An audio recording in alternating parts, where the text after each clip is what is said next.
নির্বাচনের সময়সীমা কমিশনের হাতে নেই। সংস্কারের পাশাপাশি জাতীয় ঐক্যমতের প্রেক্ষিতে প্রধান উপদেষ্টা নির্দেশনা অনুযায়ী নির্বাচন অনুষ্ঠিত হবে বলে জানিয়েছেন অবসরপ্রাপ্ত ব্রিগেডিয়ার জেনারেল আবুল ফজল মাহমুদ সানাউল্লাহ।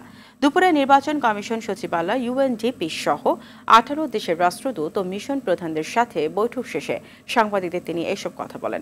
স্থানীয় সরকার ও জাতীয় নির্বাচন একসাথে করা সম্ভব নয়, তবে সরকার চাইলে জাতীয় নির্বাচনের আগে স্থানীয় সরকার নির্বাচন করতেও কমিশন প্রস্তুত বলে জানান তিনি। বলেন, একই সাথে ডিসেম্বরে জাতীয় নির্বাচনকে ঘিরেই নির্বাচন কমিশন প্রস্তুতি নিচ্ছে।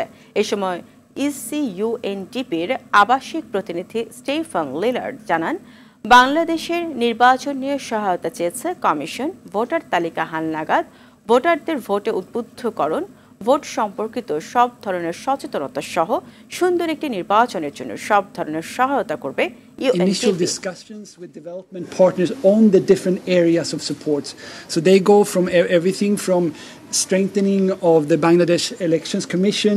যে এই মাসের মাঝামাঝি জাতীয় ঐক্যমত্য গঠন কমিশন গঠন হবে এবং আমরা যদি মাননীয় প্রধান উপদেষ্টার বক্তব্য ধারণ করে আশা করতে পারি যে অগ্রাধিকার ভিত্তিতে নির্বাচন কমিশন সংক্রান্ত যেসব বিষয়ে ন্যূনতম মতকে পৌঁছানো হবে, সেখানে হয়তোবা নির্বাচনের টাইম ফ্রেম নিয়েও হয়তো কথা হতে পারে।